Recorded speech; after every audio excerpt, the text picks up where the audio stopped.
The Kickoff Breakfast Show. Welcome back to the Kickoff Sports Breakfast Show on Beach FM with Damian on your Saturday morning. And let's welcome into the show the General Manager of Sport Wellington. He is Rodger Thompson. G'day, Rodger. Thanks, Damian. Yeah, great to be here. How are you doing at this time, my friend? Yeah, good. Obviously, the busy weeks, everybody right now, as we work through how we all cope and respond to COVID-19. But no, doing great, thanks. For those of the people out there that don't know who Sport Wellington are, can you just give us a gist of who you guys are and what you do? Yeah, absolutely. Yeah, we're a regional sports trust, so we work right across the Wellington region, over to the Wairarapa as well, and right up the Kapiti Coast. And I guess why Sport Wellington exists is our sort of main role is to get Wellingtonians more physically active. So I guess they're just healthier mentally and physically. So that's why we exist. Even though we've got sport in our title, we're interested in how much, I guess, our Wellingtonians are playing and recreating and doing competitive sport. So we're right across, all the different types of physical activity that Wellingtonians can do. That's our role. I know you do deal with all sports, mate, but is there a number of how many different clubs you guys would deal with? Oh, across the region, there are hundreds of clubs, and they sort of feed into, there are 80 regional sport organisations. Yeah, so it's quite a vast network across sport.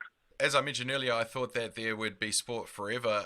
How's the feeling been in the general community at the moment? Because you guys would be talking to so many different people. Yeah, that's right. I guess it's really interesting for us all, isn't it? I guess personally and professionally in this role at Sport Wellington.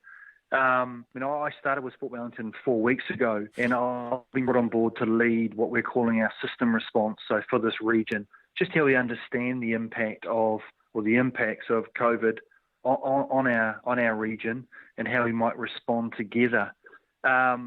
It's just really interesting, I guess even just personally, you and I talking before, you think that 6 weeks ago, we were so concerned, and some of us were probably thinking we might be the next Italy, and we're just that concerned about the situation.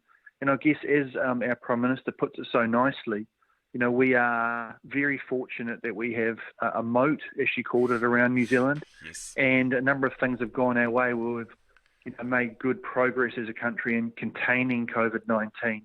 So I guess to your question, we're all so concerned, and I guess, all the different people involved in clubs and regional sport organisations were probably thinking a little bit differently 6 weeks ago to what we are now, given what our government announced yesterday in terms of what physical activity, including sport, looks like at alert level 2.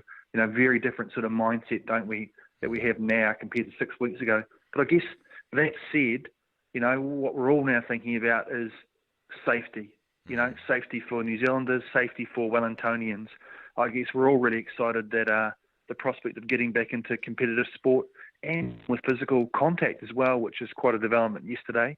We're very lucky, again, we're in this situation, but we need to make sure that we put in place the right planning and systems so that, if my son arrives at a rugby club, the right people know that he's arrived, you're following the right process steps around hygiene and equipment, and the coaches have a lot of control right to when he exits and heads home. So that's the priority right now, is getting our planning and systems in place before our community sport resumes in the coming weeks, whenever that may be. One of the things to do with grassroots sport especially is the fundraising, the sponsorship, etc. With a lot of small businesses struggling right now, they're going to struggle with sponsorship, and a lot of them have already been running off the smell of an oily rag as it is.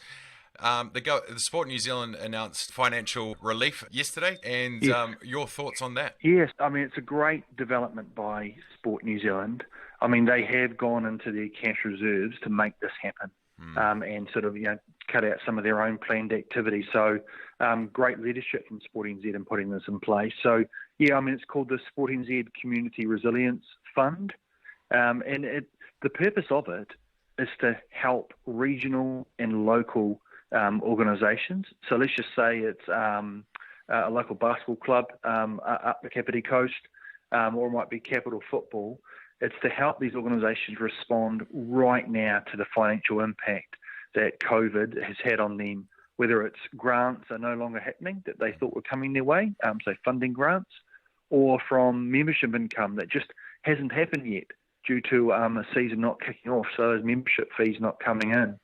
So yeah, it's a fund. It's on our website, on the Sport Wellington website, the Community Resilience Fund, and all clubs right along the coast and regional organisations can simply go to our site, and then any questions they can email into crf@sportwellington.org.nz. Any questions they've got. So good. It's a really positive development, and it was launched yesterday, and applications go live as of Monday. So we're looking to minimise the bureaucracy out of this and get the funding out to the clubs and the regional organisations that deserve it, to help them out right now. And will you guys be managing Wellington, or will it be Sport New Zealand that will be managing the fund? Yeah, good question. No, we're managing the region. So Sport NZ has really asked the 14 regional sports trusts, so there are 14 of us throughout the country, to manage their Community Resilience Fund. Pretty much because we have, very deep relationships right across this region with local organisations and with regional organisations, so we're well positioned. I'll give you an example. 4 weeks ago, Sport Wellington, we set up a COVID-19 regional response group. And the short story is, across our region, we've got 8 councils, 3 district health boards, a number of funders, 80 sports. So we've got all 8 councils on this regional group, and I'm chairing that. And the 3 DHBs and regional public health, 3 sports are bringing the sport voice. We've got Y Central, previously called YMCA Central, so Y Central, and the Wellington Community Trust. So we've got a really capable and well-connected group of regional organisations there, so that we can join up how we're working to respond to COVID for all of our stakeholders. It was just a no-brainer, so that's been a really positive development 4 weeks ago. Well, I really appreciate your time this morning to talk Sport Wellington and to talk, everything that's going on with COVID. Best of luck with the next 4 weeks of your new role, just appreciate your time to talk this morning. Oh yeah, no, thanks, and it's a great opportunity as you know about that Community Resilience Fund, and just promoting it to all the listeners. So anybody at club level, they should be chasing this financial relief, particularly the winter codes. So we look forward to hearing from Sport Wellington. Okay, thank you, Damian.